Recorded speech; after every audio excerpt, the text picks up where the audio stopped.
Who dare ref? That she got the ball. Good morning to all Spurs fans around the world. It's a big one today. It's a real six-pointer, and I hope we're all up for this one.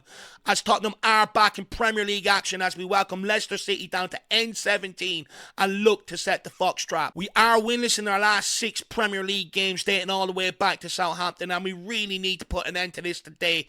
Put 3 points on the board, stave off relegation talk, look to build on the big win against Hoffenheim midweek, and look to reignite our season and put back-to-back wins together for the first time in months. Now, we do remain without a host of key players, potentially up to 11 missing for today's game, so I do expect 8 or 9 players that took the pitch against Hoffenheim to start here again today. So let's get into it. The lineup that I think Postecoglou will pick to hopefully take all 3 points. In goals, Anthony Kinski will come back in for Brandon Austin, who played against Hoffenheim midweek. Of course, Kinski not available to play. He cannot be registered until the knockout rounds. However, Brandon Austin did put in another very good performance and has certainly put himself ahead of Fraser Forrester in the pecking order.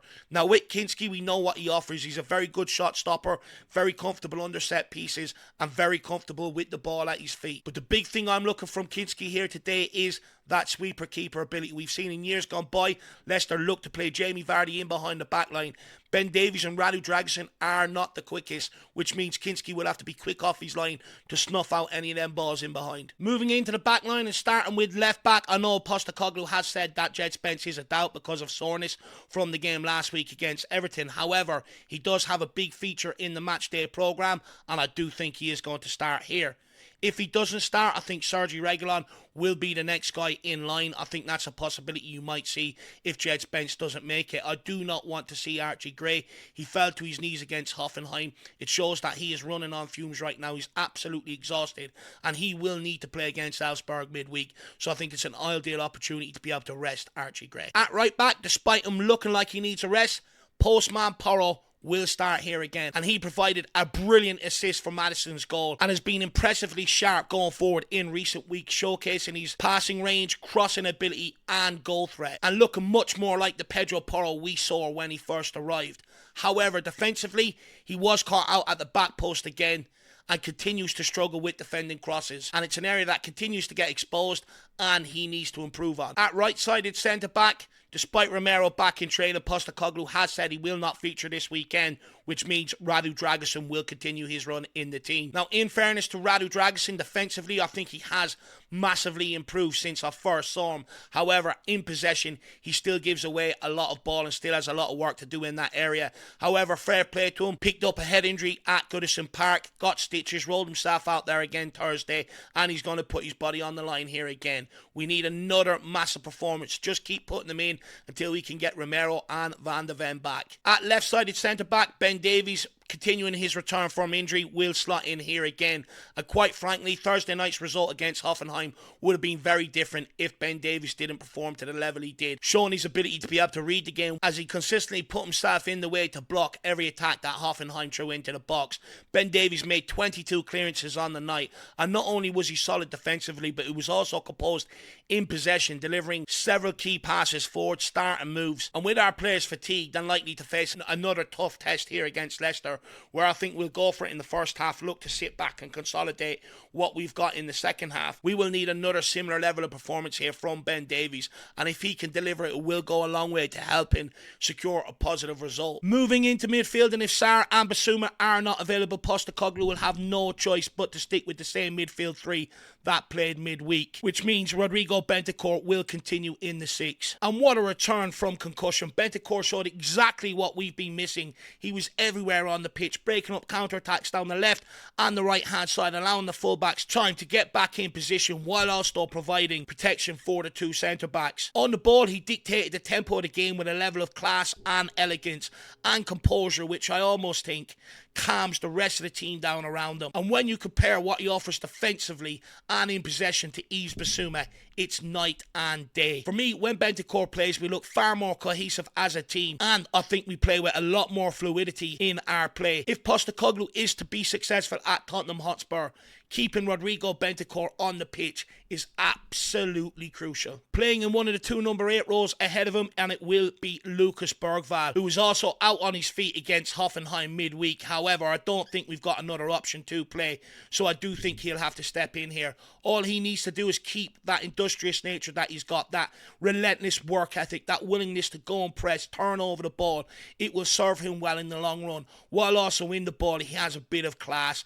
That lovely little flick play, then back heels between him and Kulusevski was a piece of magic, and I think is a glimpse of what we're about to see in the future with these two. It is screaming for one manager to pair them both up in the two number 8 rows or the two number 10 rows, whatever way you want to dress it up, and watch them cook. And to complete the midfield, it will be James Maddison, who was, in fairness, outstanding against Hoffenheim. And for me, he done both sides of the game well, but it was his contributions in possession that really stood out to me. He drove forward on the ball, won free kicks, he released our forwards into space with quality service, which we've been missing in recent weeks, like that pass that led to Sonny's goal. And his goal was a moment of pure class as he expertly controlled Pedro Porro's ball over the top of his shoulder, took it down with a beautiful finish to match. It was a brilliant performance from James Maddison. However, my concern is that we don't see this level of consistency often enough. And to be quite frank, we need to see it a lot more regularly, because it's very clear that the ability is there. Now, I am going to put this forward. I do think that James Maddison plays a lot better when Rodrigo Bentancur is in that number 6 behind him, as it allows Maddison to focus more on the attacking side of the game without having to put in as much defensive work behind him, because Rodrigo Bentancur is mopping up everything there, which means James Maddison can stay further up the pitch. And with Bentancur's ability to be able to find them, thread them passes through the line, it allows Maddison to be a lot more effective in the areas that really count. He's earned his right to start here, and now it's crucial that he delivers for the team and also does not let the fans down. We're expecting a big performance here against his former club. Moving into the forward line, and we will start out at left wing, and I know many people think that he needs a rest, but he is our captain. We need him in moments like this, especially with this being a massive 6-pointer. It will be Son who starts the game. Now, Son is off the back of a brace against Hoffenheim, which was vital for Spurs on the evening, and we'll need him to replicate that performance against Leicester here. He has had plenty of chances this season, but hasn't been as clinical as we've come to expect in previous years. Hopefully that's now behind him, and that he can now go on a scoring streak to help lift us out of this slump and reignite our season. Moving on over to right wing, and I know many people want to see Mikey Moore come in here and Kulusevski being rested. However, with the nature of the pressure around this game and the need for 3 points, Postecoglou will once again rely on Djed and Kulusevski. And to be fair to Kulusevski, he worked very hard up and down that right wing, but clearly looks like he needs a rest. His mind is telling him one thing and telling him what to do, but his legs aren't quite there. It doesn't really match up, which has led to more mistakes and lost possession than what we're used to seeing from Djed and Kulusevski. At times, for me, with how fatigued he is, he just needs to simplify the game for the team's benefit. There were moments in the second half against Hoffenheim where he ran into dead ends, but with a simple pass backwards, he could have helped retain possession and helped relieve some pressure on the players behind him, which did show an element of naivety. But unfortunately, with our injury crisis and Postecoglou's need for results, we can't really afford to rest Kulusevski. And maybe a part of the reason why Postecoglou relies on Kulusevski so heavily is that Kulusevski has created 56 chances in the Premier League this season, second only to Cole Palmer's 62. So while it is clear he needs a rest, his ability to create chances is the reason why Postecoglou will keep selecting him. And that striker, it will be Richarlison coming in to make his second start of the season. And against Hoffenheim, while he worked tirelessly out of possession, running his nuts off, running himself into the ground, he did lack sharpness in front of goal. Many of the moves that we tried to make earlier on in the game often broke down at his feet. However, the more minutes he gets, the quicker he'll find his rhythm. Now, it is worth noting to not try and get too frustrated with Richarlison. The original plan was by Postecoglou, which he told us 2 weeks out from the North London Derby, was that the plan was to ease Richarlison back into action. However, with Solanke's injury and Richarlison being our only fit senior striker, we've had to fast track his return. Hopefully he can stay fit and help fire us out of our current predicament. Because if anyone has been keeping an eye on social media, he did put up a picture of himself from TikTok with his top off in the gym training. And one of the Spurs fans got in underneath and said, "Oh, Richarlison, we're 15th, please," with a load of laughing emojis that followed it. And Richarlison's reply was, "Don't worry, I play now." And that really gets my juices flowing. Now, of course, words is one thing, actions is another. Let's see if he puts it into practice. But guys, that's my predicted lineup to take on Leicester. Please give me yours in the comments below, along with your reasons behind the selection, anything you agree or disagree with. Now, it does take me a little while to record these and edit these because I do stumble all over the place with my words, and I want to try and get it in as much of a cohesive format for you guys as possible. So I would really appreciate if you could, while you're watching, also run up the likes. But guys, it's time to get out the white shirts, the hunting coats and the riding boots. It's time to go fox hunting. Come on, you Spurs. In the big hands we trust.